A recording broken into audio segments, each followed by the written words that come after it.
Okay. We are back.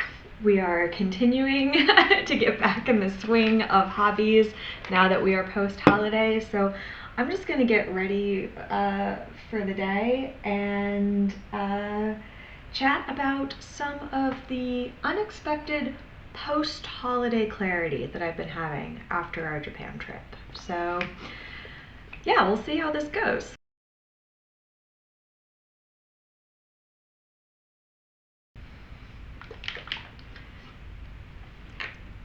I am so behind on absolutely all of everything.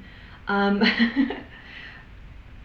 we have been back from our trip for about a month now, and it feels like it's taken that long to get back into just the swing of everyday habits. We came back, it was immediately Jeff's birthday, and then Thanksgiving, and then of course we're immediately into the swing of Christmas and year-end thoughts and feelings and plans and life.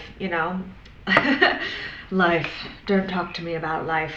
But came back from Japan, chopped all my hair off, dealt with a mouse in the house situation that arose whilst we were away and the weather changed.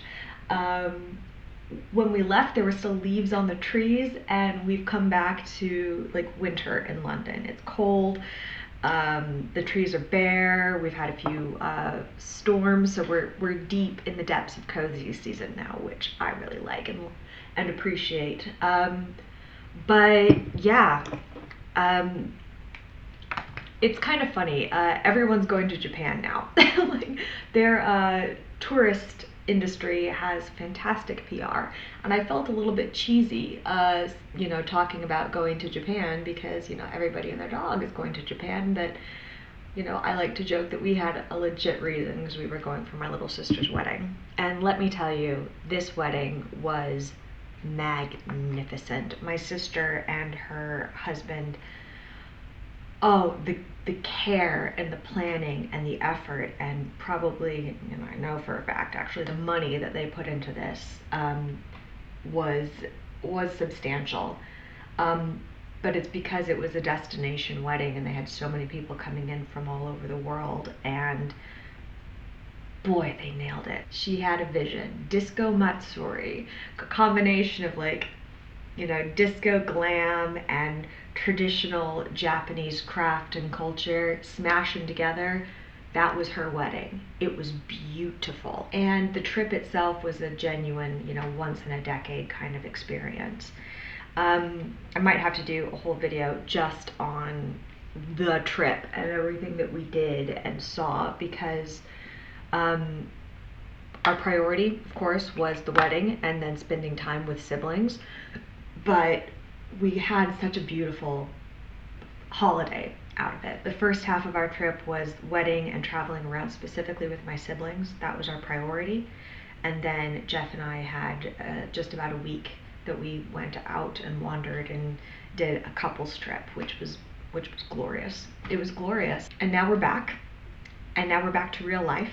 And we're back to the real world. And I am still kind of processing and feeling through a lot of the insights that you often get from travel, and a lot of the conversations I was able to have with my siblings and my partner, and then some of the conversations I've been having post trip, with my best friends. And for so many reasons, this was an important trip at an important time in kind of an important year, and I just kind of want to download about it. I've touched on this before, and I'm sure I will do so again, but family is a tricky thing for me. I love my family. I have an extraordinary family with extraordinarily talented, interesting, thoughtful people in it. But family is hard for me. We were not raised with, or rather, I was not raised with a good relationship with extended family. There is intergenerational strife. There is religious intergenerational strife, you know, like quite literally, there's an unofficial family tradition of like disappointing your parents by converting to marry your someone. This happened 2 generations in a row, and then in my generation, you know, Jeff and I ended up leaving the religion of our youth. So just there's religious issues, there's cultural issues, there's genuine family issues, that none of which it's kind of my place to discuss other people's experiences. But what it meant practically for me growing up was that when I was growing up, I didn't really have relationships with my extended family. I saw my grandparents in very limited ways and capacities. Some of that was due to the family drama, but some of it was also just due to the practical reality of being a military brat who was raised very largely overseas and outside of the United States. So physically seeing family and being in proximity to them was not always possible. And, you know, I would go years without that. I'm a little bit different than my siblings because I'm much older than my siblings. I'm 11 years older than my sister. So things had changed a little bit further down the line. My siblings have slightly more formed relationships with their cousins. But all of us have had to kind of develop our own relationships with family and in our adulthood. And truthfully, I really enjoyed that aspect of becoming an adult and my siblings becoming adults. Because I moved out when my sister was 6 to go to university, I definitely missed out on a lot of the fun stuff that comes with sisterhood. But, you know, I tried. I tried to be a good big sister as best I could. I definitely failed at it in many ways when I was young. But one of the joys of becoming an adult and my siblings becoming adults is we are able to work on and develop our relationships as adults together. And that's been a real priority for me and I think for a lot of us over the last few years. And this trip was very much kind of an extension of that priority and that effort. And I appreciated it so much because my siblings are extraordinarily fun people. You would never pick us out in a lineup of siblings. We have very different tastes, we have very different interests, we have very different priorities, very different lives, very different lifestyles. But each of my siblings is such an impressive, interesting, lovely person in their own right. And it really is a privilege to have them in my life and to know them. I have to say though, the real MVPs are the in-laws. My sisters-in-law are beautiful, talented, intelligent, interesting women. My new brother-in-law is the loveliest person. He is so talented in his hobbies as well as his professional life. He treats my sister so well. Like, our in-laws have been magnificent, and one of the real joys of adulthood sibling friendships and prioritizing those relationships with one another has been the addition and the inclusion of new in-laws. I tried to communicate this on the trip and I probably did a very bad job because it was an emotional time and, you know, I'm sure there was sake taken, but every single time we've added a new in-law to the adult sibling group, I feel like they've made us better. They've made us kinder, they've made us more emotionally intelligent, they've improved the broader bond. We are so lucky to have the partners that we do and to have the group that we're building as siblings in our adulthoods. And this trip was just such a celebration of that. There was family drama at the wedding, and that it was painful. But one of the good things about all of us being there is all of the siblings and our partners, in the face of drama when it arose, immediately rallied together and stood together and protected and supported one another in a way that, while the circumstances were less than ideal, it was really, really, really wonderful to see that. This is the post-holiday clarity. I am now looking at the second half of my life.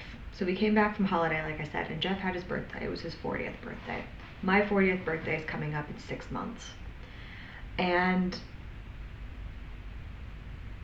at the end of this trip, when I came back, talking with Jeff, talking with X, my best friend, talking with H, my other best friend, who actually visited us in London just before we went off to Japan, I am really starting to think right now of what the next half of my life is going to look like, and the kind of life that I want to build, and the kind of relationships I want with the people in my life, what I want my family to look like, what I want my priorities around that to be. I definitely haven't figured it all out yet, but this trip and this opportunity to continue to solidify this new group of adults together, the siblings and our partners, was so meaningful to me. I had the most amazing conversations with my sisters-in-law about, kids, and if we're going to have them, or what the challenges we're facing are, because all of us have different levels of interest or prioritization in that space. All of us have different health challenges floating in the wind. All of us have very different relationships with the prospective grandparents involved, and what levels of involvement we want to see from an extended family. And we were able to kind of talk a little bit about how the kind of levels we would want to have as mutual aunts and uncles to one another's children someday, if they should happen. And it was lovely. These were kinds of conversations that I've never been in a position to have before, and it was so meaningful to have them with these women and this man who, have joined our family and invited us to join theirs. I really, really love the sibling and partnership group that we're developing. And as I look ahead, I really want to prioritize that group of relationships.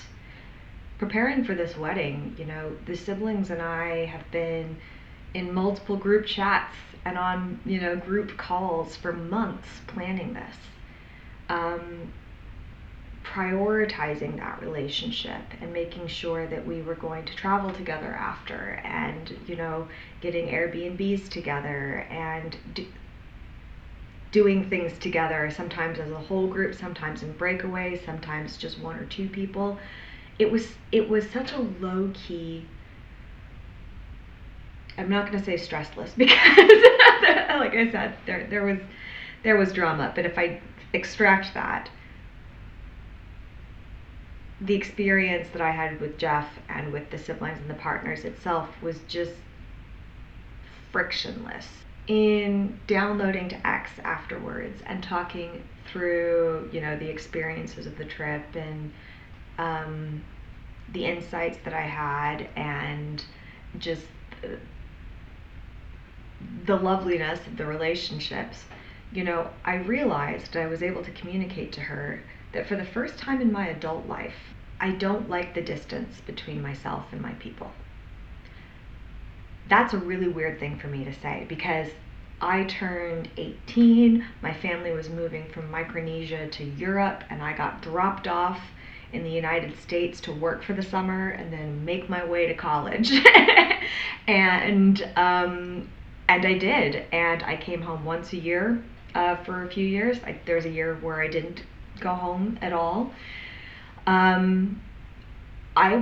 My parents raised us all to be very independent, and I think they did a really good job of that. But the reality of that has been is that my sister and I have chosen to make our lives in foreign countries, My brothers each have chosen careers that take them all over the world for different reasons.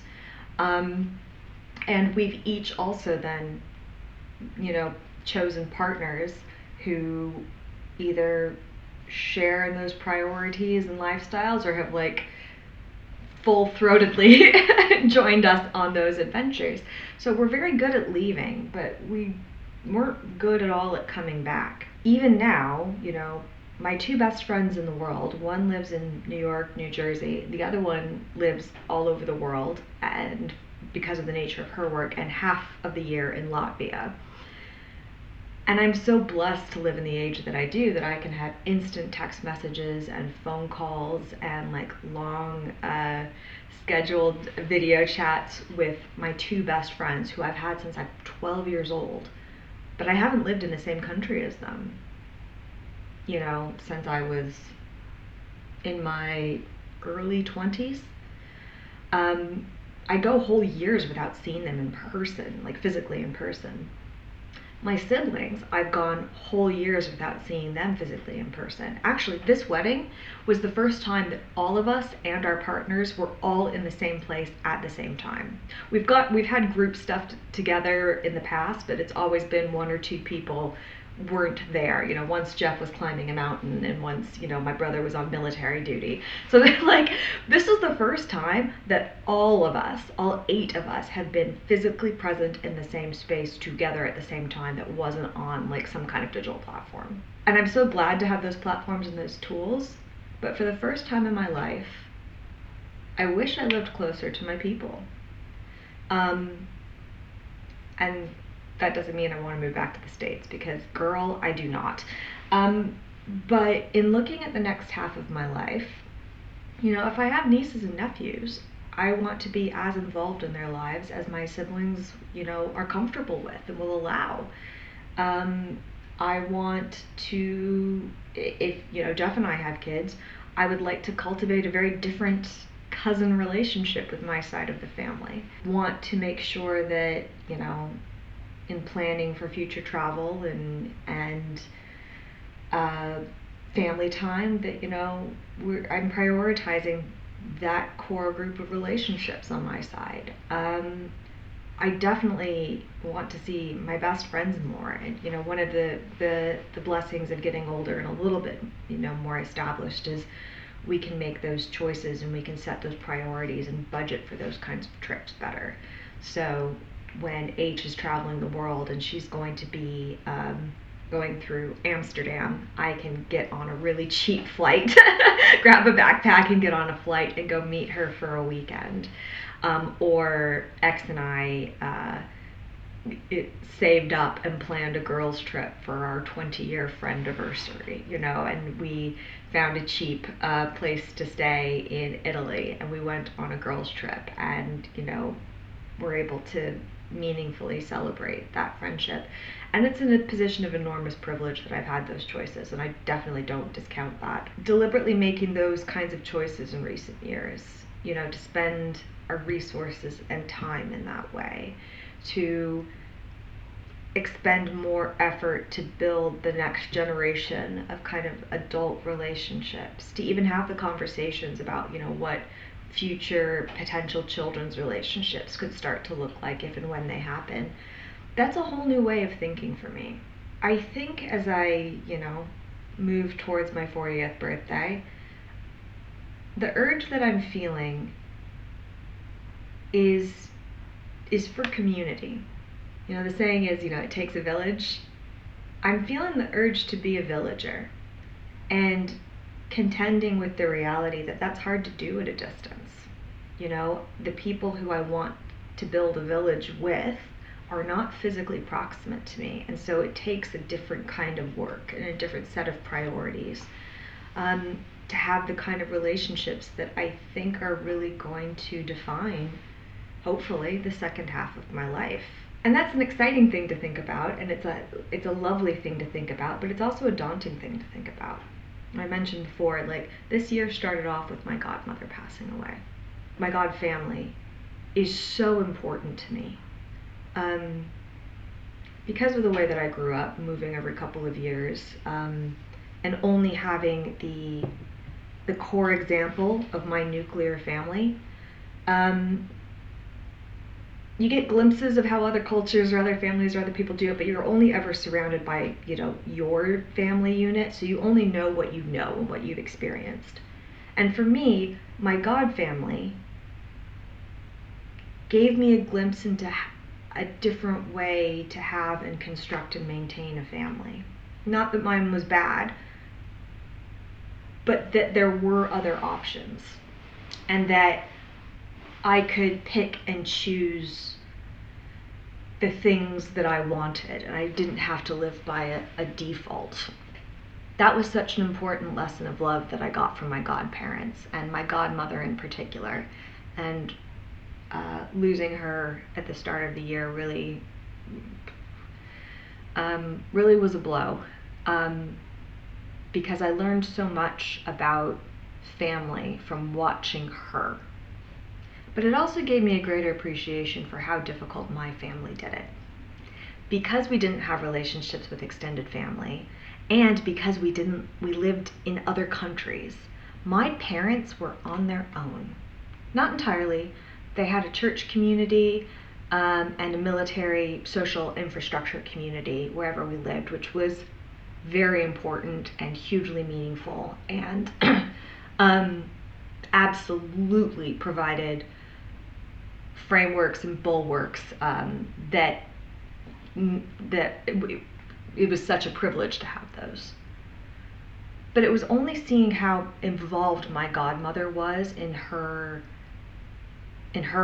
family and her eventual grandchildren's lives that I realized how hard my parents had it doing it on their own. And I'm very, very aware that if Jeff and I have kids, we'll be doing the same thing. We'll be doing it on our own. We'll be doing it in another country, away from people. And this time, I've opted out of the church community, and I don't have like a military expat community to bolster. And if that is something that happens for us, that's going to be really hard. Jeff and I have talked about it. We try to be very thoughtful about it. And I'm not blind to that. But in as much as other people in my life may build their own families, I want to be part of their village as best that I can. There's probably something a little bit selfish in this, because I definitely want them to be villagers for me too, even if it's at a distance. But yeah, this trip got me thinking about family and the ties that bind, and the friendships that, let's be blunt, are family. I've been calling X my sister since we were 12 years old. Jeff refers to her as his sister-in-law. My little sister is so precious to me, and being asked to be involved in her wedding and supporting her as she's been prepping to getting married has been so meaningful to me. Bonding with my sisters-in-law, who I admire so genuinely. Like, the group chat is fun, the sister-in-law chat is where it's at. Bonding with my new brother-in-law, who we've known him for years. He and my sister have been dating for a long time, but the whole family fell in love with him the first moment that we met him, when she brought him home for Christmas these many years ago. He's adorable. And seeing how each of these new people have made the sibling unit, better, healthier, happier, stronger. What a joy, what a pleasure, what a privilege. To do it against the backdrop of such a beautiful country, and to have been able to see so much of it was just blessings on blessings. I need to do a whole trip video just about Japan, because it was extraordinary. But this was a big one. This was a big trip for me. This was a big moment of reflection and introspection, as my husband turns 40, as I am, about to turn 40, and kind of realizing that the first block half of my life is not over in a bad way, but like that I'm coming to the close of it. I'm coming into a new chapter and feeling prompted to think very, very intentionally about what I want it to look like, how I want to structure it, what goals and priorities I want to have for that. I don't know if it's the end of the year, I don't know if it's the big birthday looming, or if it was this experience, but post-holiday clarity has been hitting pretty hard, but it's been really good, and it's been a catalyst for having some really, really, emotional conversations with my friends who are going through similar, life shifts. It's been wonderful to talk to Jeff about similar insights that he's had, or how his experience is different, because I'm the oldest, he's the youngest. We have 14 nieces and nephews on his side, some like ranging from smallish kids to full-grown adults, and none on my side. So our family's dynamics are so different, and so to get his perspective on all of this has been so useful. Yeah, it was a good trip. So yeah, that's my raw vlog about the Japan trip, and my next one will not be nearly as emotional as this. I might go through and show off some of my treasures that I got, because I definitely went to Japan wanting to pick up some things for our house, and I also have some glorious photos of wedding to show, because again, I cannot express what a production this thing was. It was beautiful. And yeah, it was great. It's been a month. How are you guys doing? Let me know.